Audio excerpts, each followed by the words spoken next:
Hello, online pipe community. Ethan, Parsimonious Piper here. Today we have part two of an example of cleaning up an estate pipe, showing simple cleanup, not heavy duty repairs or anything like that. Not really a restoration video. But first, in a Briarly pear with nice little carving around the bowl, I've got one more bowl of that Old Joe Krantz Red. Is really good stuff. So without further ado, let's get you right back to the cleanup.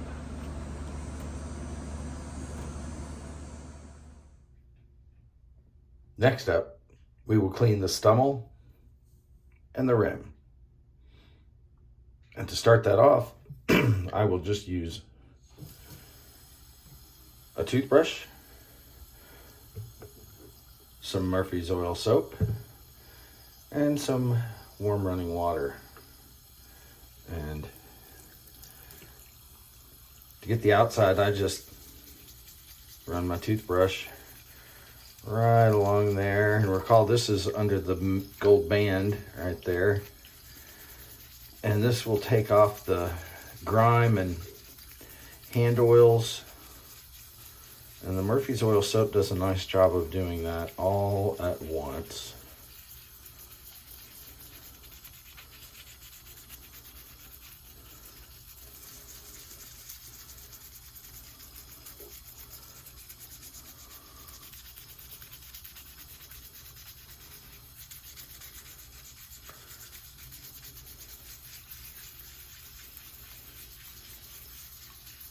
Now, I will turn the bowl upside down so I can scrub the bottom or the rim a bit without having too much of the soap get up inside there.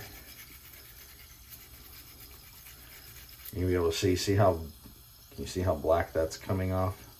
That's from the rim.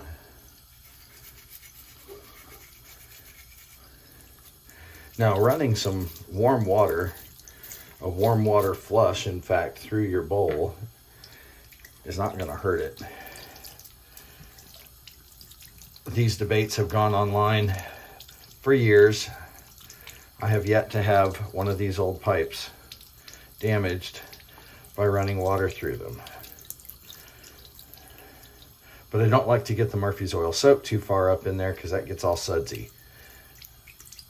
Now, let's take a look at that first pass. And you can see the briar is noticeably brighter. It looks like there's either some charring or some more that I'm going to want to try and get along the top of that rim. That could just be discoloration based on the grain pattern. But significantly brighter. And some of that lava has come off the rim. So basically, I'm just going to do this repeatedly with a few more toothbrushes and see how much of that comes off just using a toothbrush, and we'll be back in a few.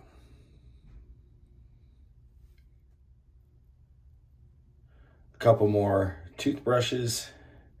You can see how much more of that color is starting to show up. Now it's wet right now. It'll dry kind of pale and pasty, but then we'll buff that back up and it'll be nice and dark again. And you can see we have gotten all of the lava off of these sides, and there is no charring underneath. There's just a little bit of lava right here that a toothbrush just does not seem to want to take care of.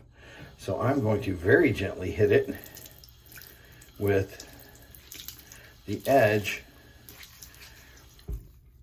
of a soft scrub non-scratch sponge that I have dedicated to pipes. I'm just going to very gently let the slight abrasiveness of that sponge do the job. Don't press down hard, just let this go at it. And you can see that's almost done right there.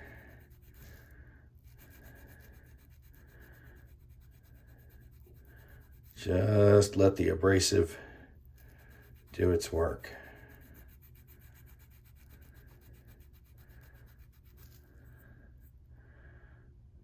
And there's just the tiniest bit still there.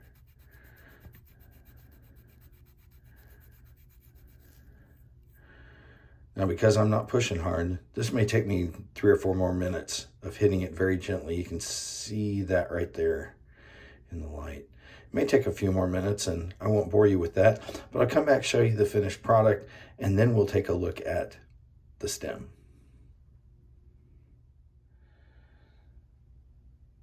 All right, finished product. All of that lava's gone. None of that underneath is charring. So when we get this dried out and then oiled wax buffed, that will be nice and clean. Back in a moment with the stem.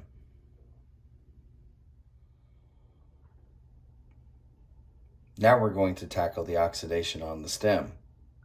You see that OxiClean softened it up right at the surface.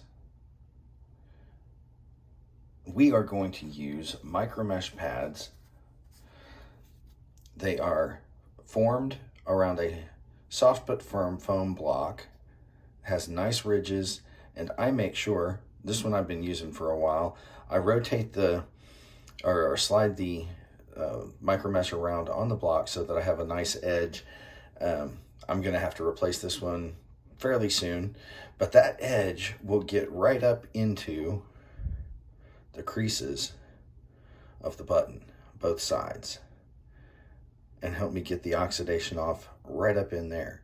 Now, just to be instructive, I'm going to close this drain and we're going to run some water in here.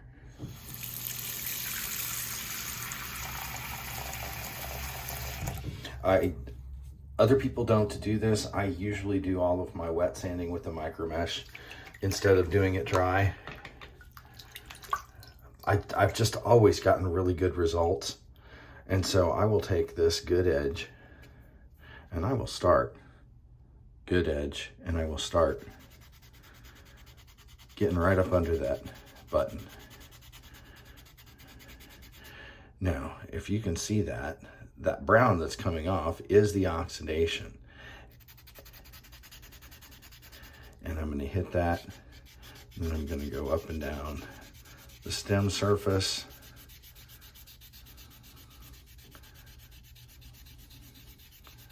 See all that?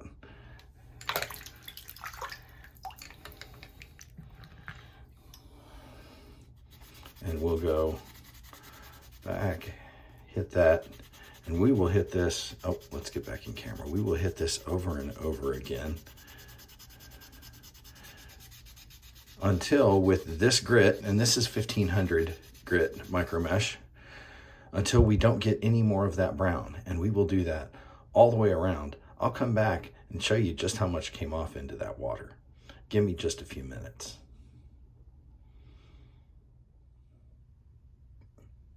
Now you can see how much oxidation has been taken off of that.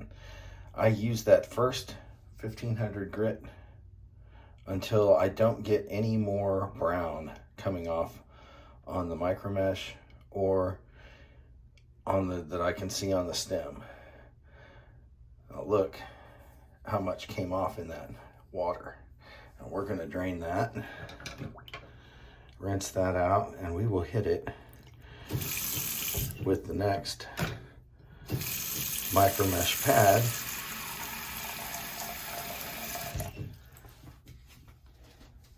And this one is at 1800 grit.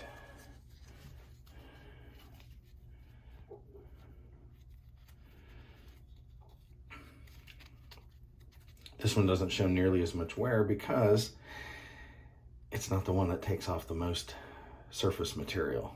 So let's hit this in here and see what we see when we first get back down under the button.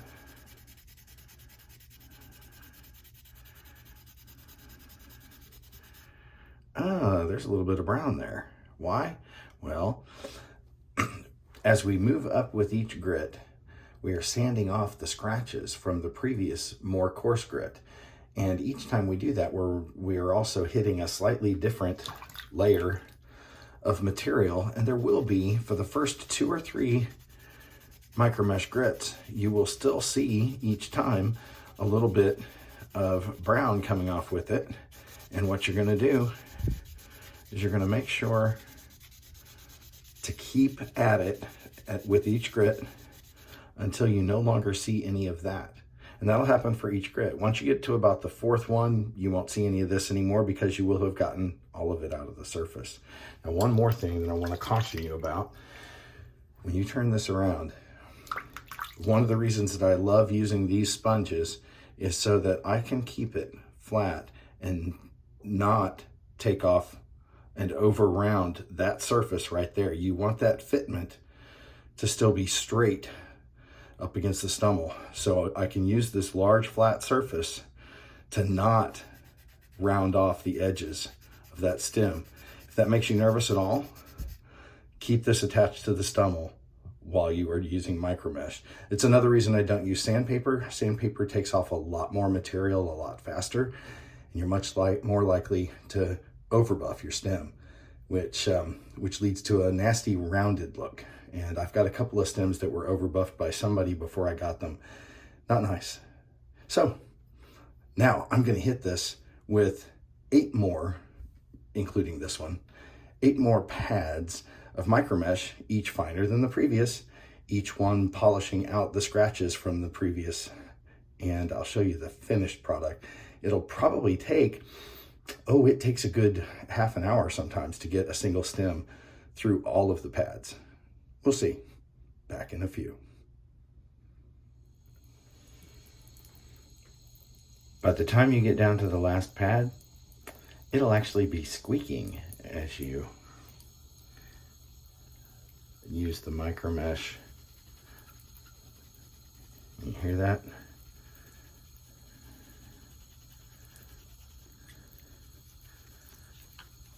And the water beads up as you've got it nice and smooth.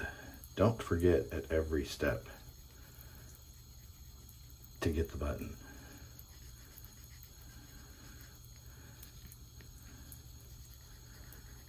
The last few pads really don't take much time per pad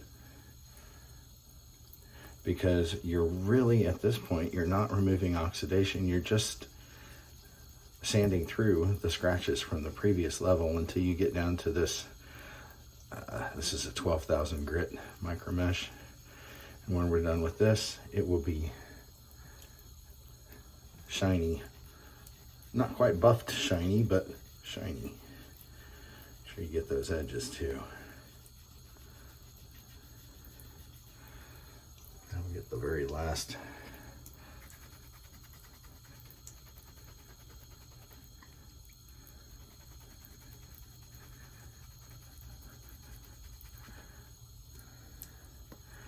And total that took me probably about 20-25 minutes to get all of those pads, work through all of them to get this shiny.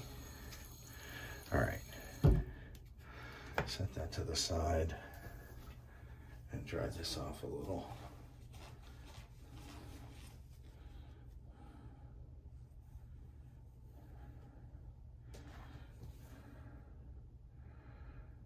And see, that is shiny. Not quite like you would get it with a machine buffer, but not too bad. Oxidation gone. And we'll put it back on the pipe in just a few minutes. Now we have it put back together. Stem looks nice and shiny. Gold band is nice and shiny. And you can see that the outside grime has been stripped off of that bowl. Now the next step is a little controversial. Had a couple of people warn me about using olive oil or any other vegetable oil on a pipe. Well, I got that tip from the restoration pros at rebornpipes.com, and I only use a drop. If it's not a smooth finish, I don't use olive oil on it. So I can use just a single drop. I've never had a pipe go or taste rancid in the few years that I've been restoring these. But if you are at all nervous about it, don't do this step. But let me show you what happens. I just take a drop of olive oil on my finger, and I rub it. That is just a drop. I warmed it up with my finger to spread it around. And let's get that back on camera. And I just rub it everywhere, all over the stummel. Around the rim.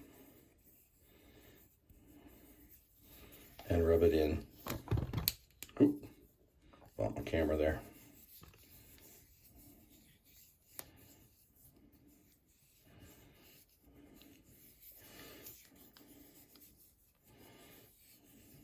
Now, I don't think there's any excess, but just to be sure, I will take a towel, wipe that down.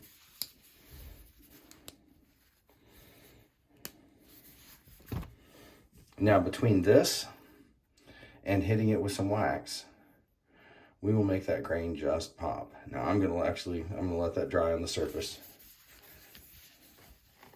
a bit,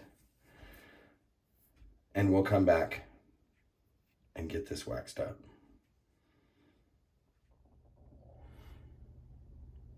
Okay, now we are ready for the last step, which is to put on some of this no buff wax that we will buff, but not with a power buffer. Let's see how this goes on. Now, I just get a fingerful, and that goes right on the briar.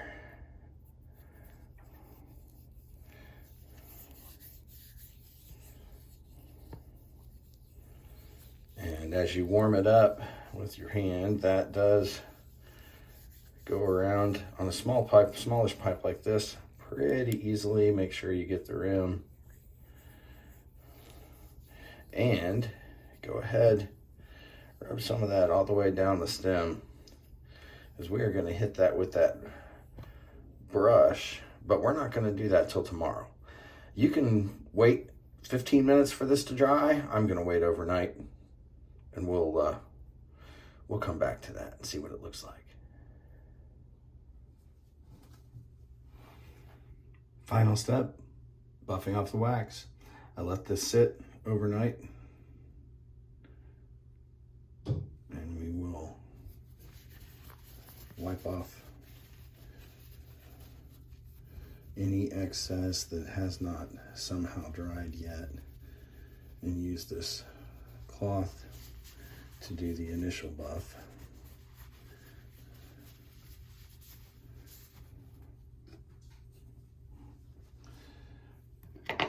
And then we will take a horsehair brush, shoe brush, and just buff all of the sides.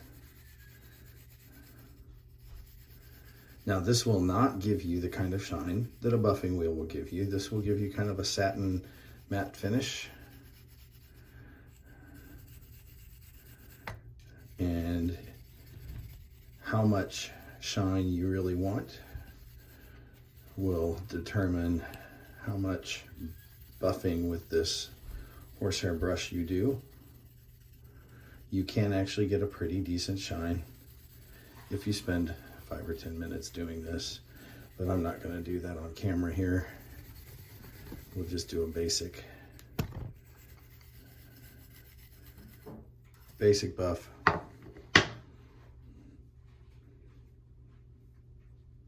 Now let's go get some close-up pictures of that.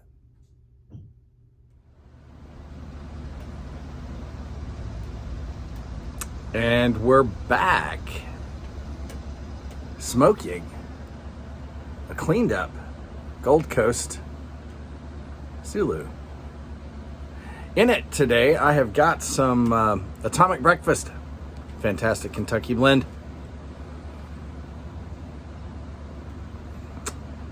Very, very good.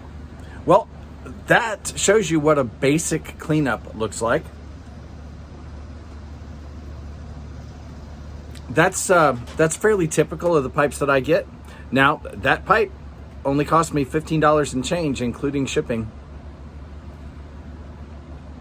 So a good buy, a little bit of work to get it cleaned up. I can live with that. Let's look at some close-ups of how that looks before and after, top and bottom. You can see a pretty clear difference in terms of how clean the pipe is, how shiny the gold band and the stem are. Here you can see how much lava was cleaned up off the top. I'm not entirely sure whether the remaining dark spot on that rim is char or not. I would have to get out some of the micro mesh pads and sand some more of that off to see whether it comes off and reveals grain, or if it's really burned in. Didn't care that much. That came clean enough. Looked at with the pipe open, you can see the internals are cleaned up significantly. But you also get a pretty good look at how much more the grain pops along the pipe itself. And one final look again at that side view.